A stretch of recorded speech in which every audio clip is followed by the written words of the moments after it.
So let's go into the patch notes. There's actually a lot of exciting stuff in this patch that I wasn't expecting that we'll definitely be talking about here. Um, I mean, this is just the introduction to the patch. I'm not going to read every single word.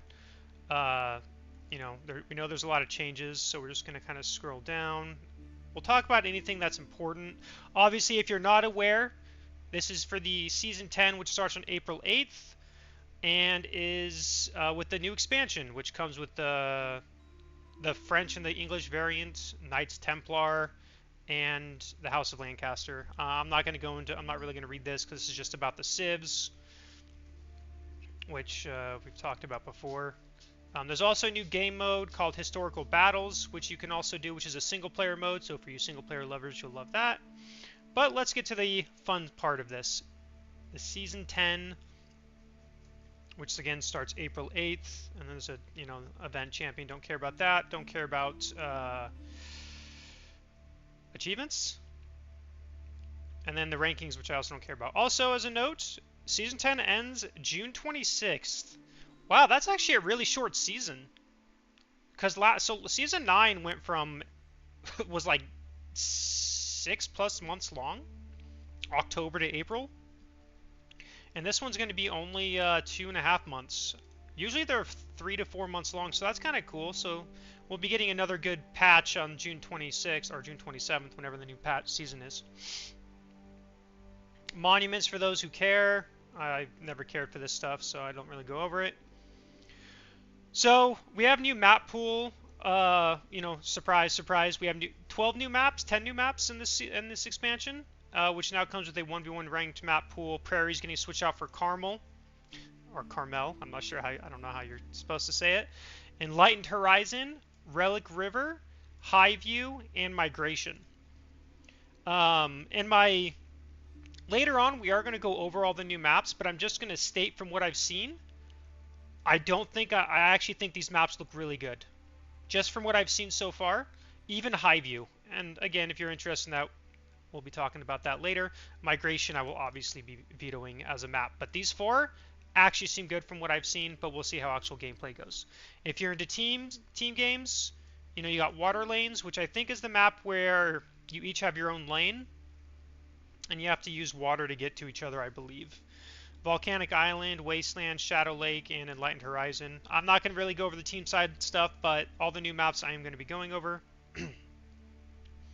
And there is a new feature which they call Point of Interest, which is I think there's 3 types. There's wolves that will spawn out of a den.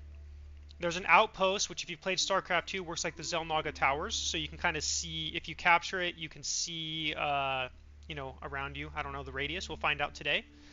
And there's one where you put a villager in, I think, and after you get 60 stone a minute, and then after 6 minutes, a relic appears, which is kind of interesting. Those are the and I think there's one where you can hire a Ronin. If you capture, you can like buy Ronins or something. I think those are the 4 point of interest.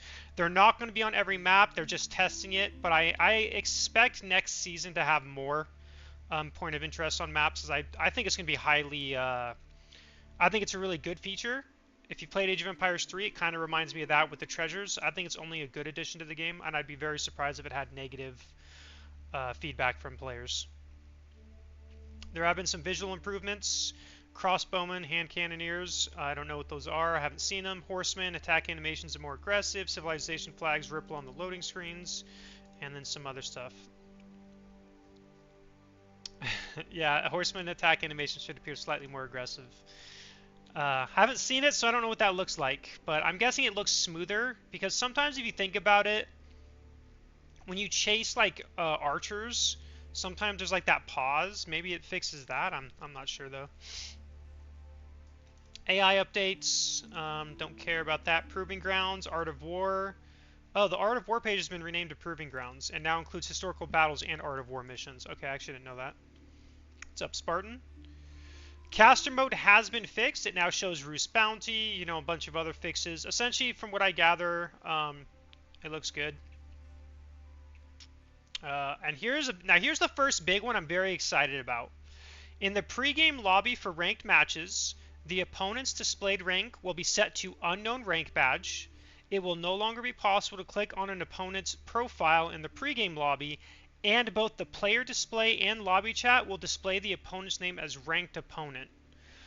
This is something that, so in every RTS I've ever played in my life, when I played 1 versus 1, I did not know who my opponent was until either the loading screen or I was in the game. And it's been one of mine, and I know other players' complaints for a while, is you just shouldn't see it. And the reasons why is because you would get players who, even Conquer, by the way, this goes for Conquer 3 players too, that would dodge an opponent because they did not want to play that specific person, despite being the same rank, even if they're close in rating, just because they don't want to play versus them. And I've always thought that was bad. This is also good for team games, where everyone dodges. If you ever played team games at a Conquer level, at least, you get dodged all the time. In general, I think this is a very good thing to have. I mean, Age of Empires 2 has this, Age of Empires 3 has this, Age of Mythology has this, StarCraft 1, StarCraft 2, I could go on. Every RTS I've ever played has literally had this feature, so I'm really glad, and I was actually really surprised. I wasn't expecting this. I think this is a great change, and this also makes it so you can't counter civ pick your opponent, or even you. Like, if you're a one civ trick pony, you no longer have to worry about your opponent knowing what civ you play and just blindly counter you. I mean, obviously, if they see you, I guess they'll know then, but they won't know until they're in the lobby that they're versus you.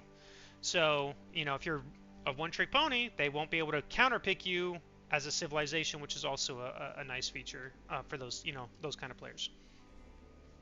In general, I think this is a very positive change. I have seen some complaints from people who worry about smurfing, but I honestly think it's something that's not a big deal. Don't get me wrong, do I think smurfing exists? Obviously, but I don't think it's as big as some people make it out to be. This is mainly on Reddit, which, you know, it's a Reddit thing. But anyway, so that's a very first great change that I'm very glad they did. The only other thing I wish they would also do for ranked lobby, not ranked lobbies, but in ranked mode, is I wish they would change the search feature for at least Conqueror to go by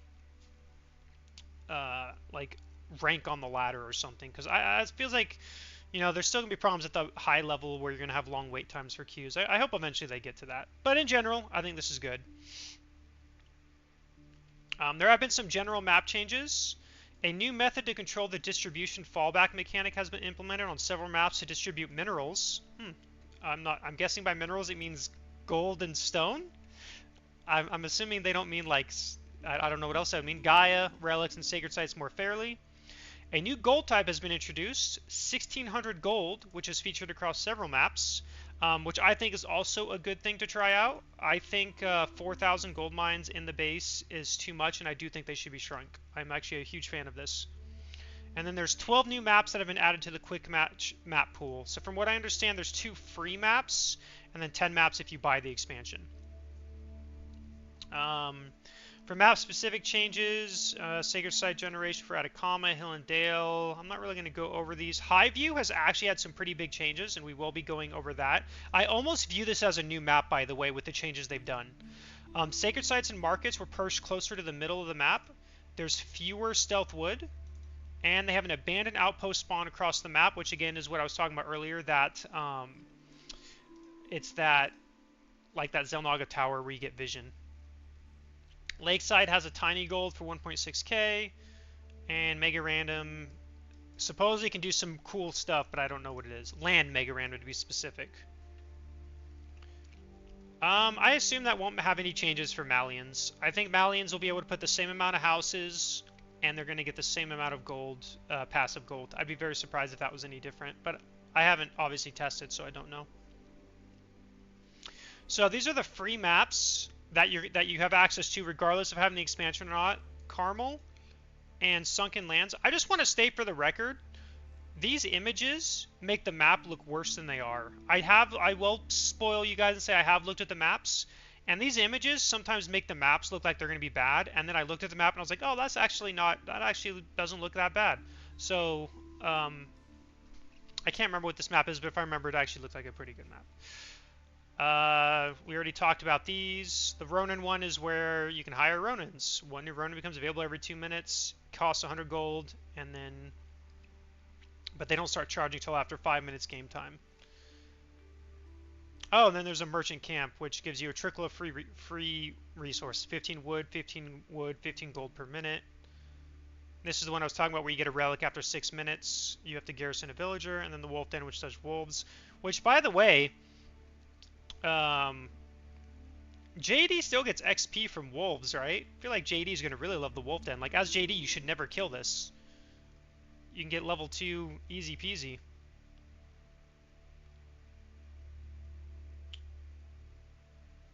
I mean, you can just put the health down to 70% to get 2 more wolves immediately. Wait a bit, and then eventually you can put it to 30% to get 2 final wolves. And get that 150 gold. Affected maps. So Enlightened Horizon has the Merchant and Ronin spawns. Land Mega Random, it's random. Shocker. Highview has the Abandoned Outpost, and Hedge Maze has Wolf Dens. I am going to say... It sounds like they didn't add these POIs to very many maps, which is a little unfortunate, I think. Because I'm not sure how much... I mean, I guess these two are in the map pool. I guess Highview and Enlightened Horizon. So I guess that's 2 maps out of the map pool that have it. So I guess it'll probably get enough testing. Fixed a bug where siege units could become frozen when being commanded to turn while already turning. So that's a nice little change there. Here's some balance changes. Villager repair rate on siege engines reduced by 20%. Big fan of that. I've always thought it was a little overtuned. Stonewall tower cost was decreased to 250 stone. That doesn't change anything at the pro level. No one makes them. And even if they did, they wouldn't do it till Castle Age, because we're not, the pro. For those not aware, pros aren't in tournaments. You're not supposed to be able to make stone walls till the Castle Age. The Springold's base damage was decreased to 14, but its melee bonus versus melee was up to 12. So it does the same to melee, less to everything else. Professional Scouts, the change that a lot of people have been looking for, was increased from 100 wood to 150 wood, 275 gold to 300 gold, and the movement speed penalty for Pro Scouts is from 40% to 55%. Thank God. I'm hoping... I don't think this is necessarily going to remove Pro Scouts from the game from every civ. Like, I could see some civs doing it, but I don't think it's going to be the... I feel like this is going to heavily kill it, and I think that's good. I'm a very big fan of this. I honestly, if it was up to me, I would remove it from the game. And the reason why I don't like Pro Scouts is because I've always disliked the safe mechanic of having resources under your town center like that, like deer. Because then you don't have to go out on the map for a long time to gather food, if at all. In general, I think you should always be encouraged to be getting map control to get food outside and not have it all stuck under your town center. I will be curious how this changes out, but I think this is going to make a lot more things. It's going to change the meta. Maybe we'll go back to how it was before, which honestly, if I recall, was like multiple town centers. We'll see. But another big change... Town centers can now see into stealth forests, which is actually really big because I remember when I used to play Highview back in the day, you'd make a second town center by deer or whatever in a stealth forest and you just could see nothing. So I do think this is a good change. In Empire Wars, all civilizations economy reduced by 3 villagers. Cool. Hopefully never have to play this mode. Naval updates. Ships now have access to new formations. I don't play water, so I will never find that out. But we'll see that in tournaments, I'm sure. Let's see. Now, there aren't really a lot of balance changes for like Abbasid. Abbasid, their trader was replaced with a trade caravan. It rides a camel, has a camel unease aura, 60 health, and its speed is 1.56. But to compensate for its faster speed, the resource per minute income was reduced by 12%. So, in theory, while you get there faster, you technically get the same amount of gold as every other civ when they do trading. Unless they have a bonus, not counting bonuses.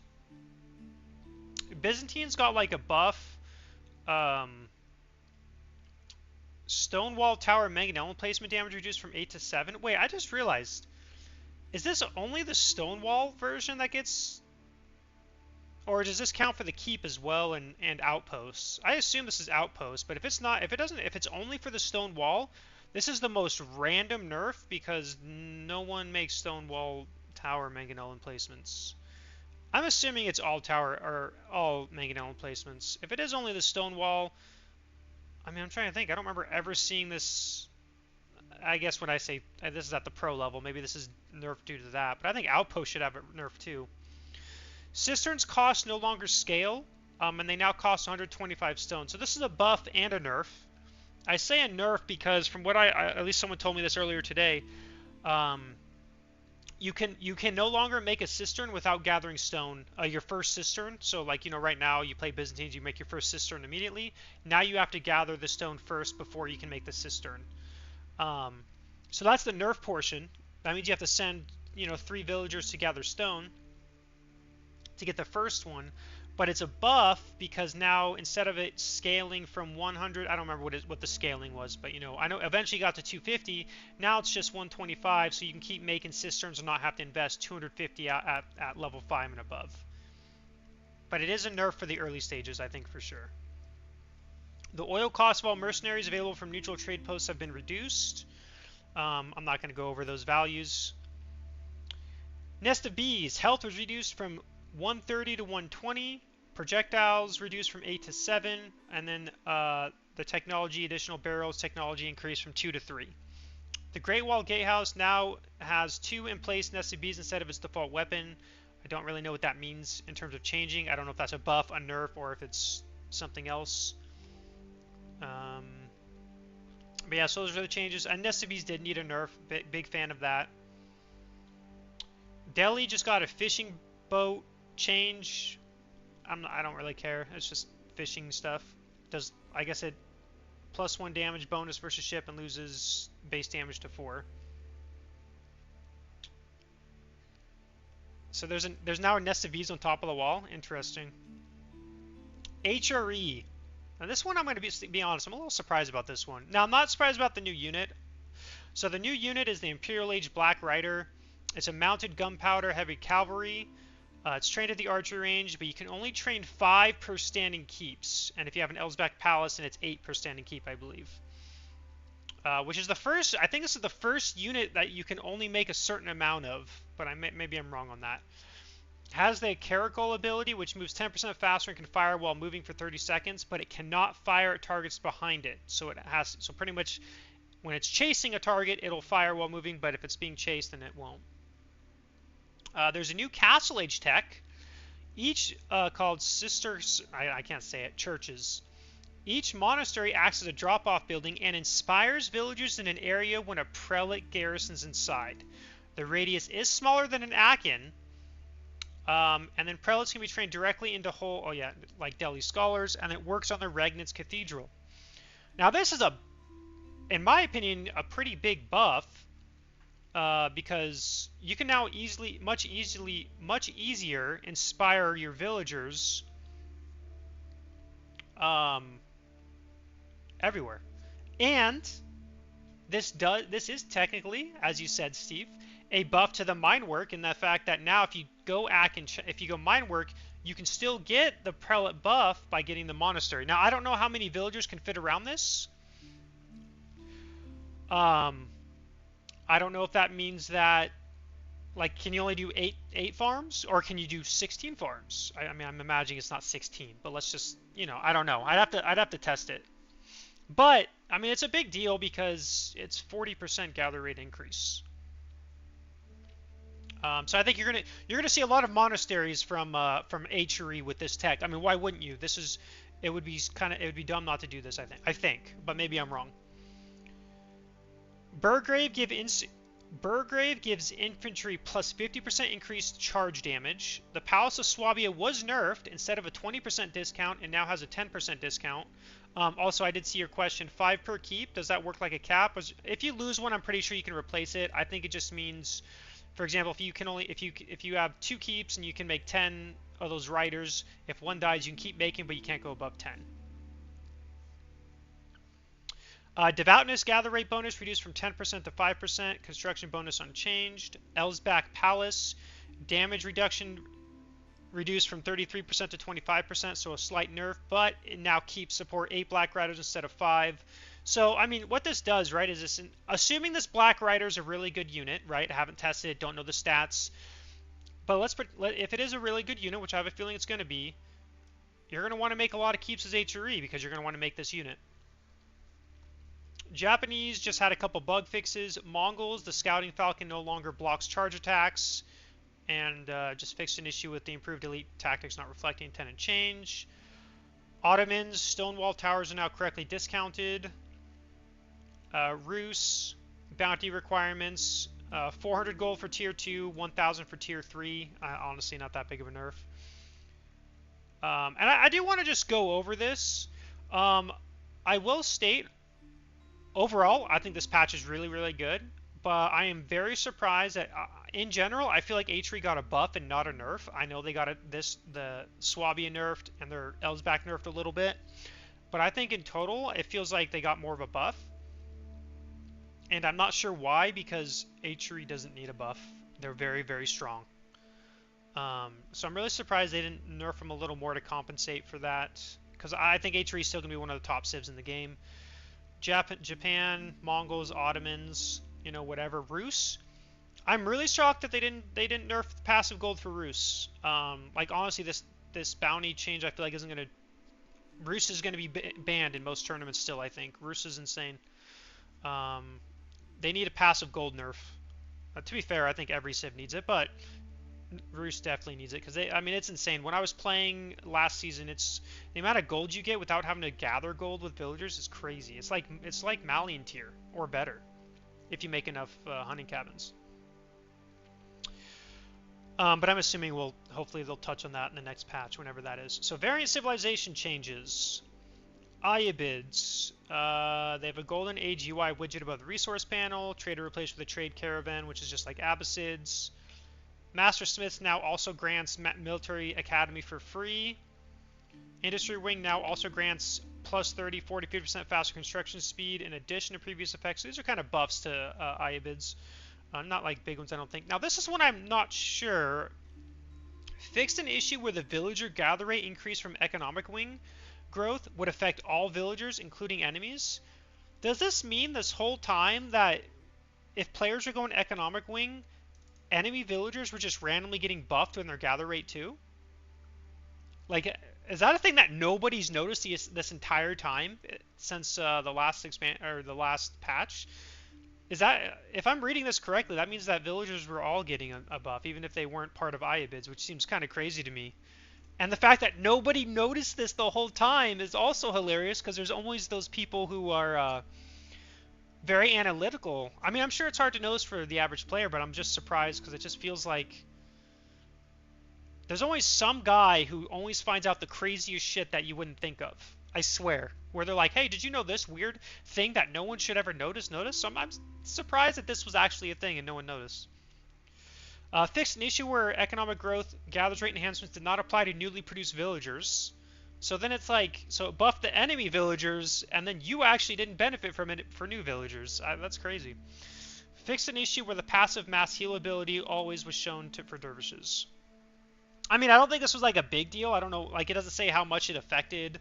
I don't know how much the village gather rate increases with the economic wing. I don't remember, but I do think it's interesting that this was a bug and no one knew. I'm actually surprised, like even the developers knew about it, considering no one ever talked about it. Order of the Dragon just had their Palace of Swabia discount reduced to 10%.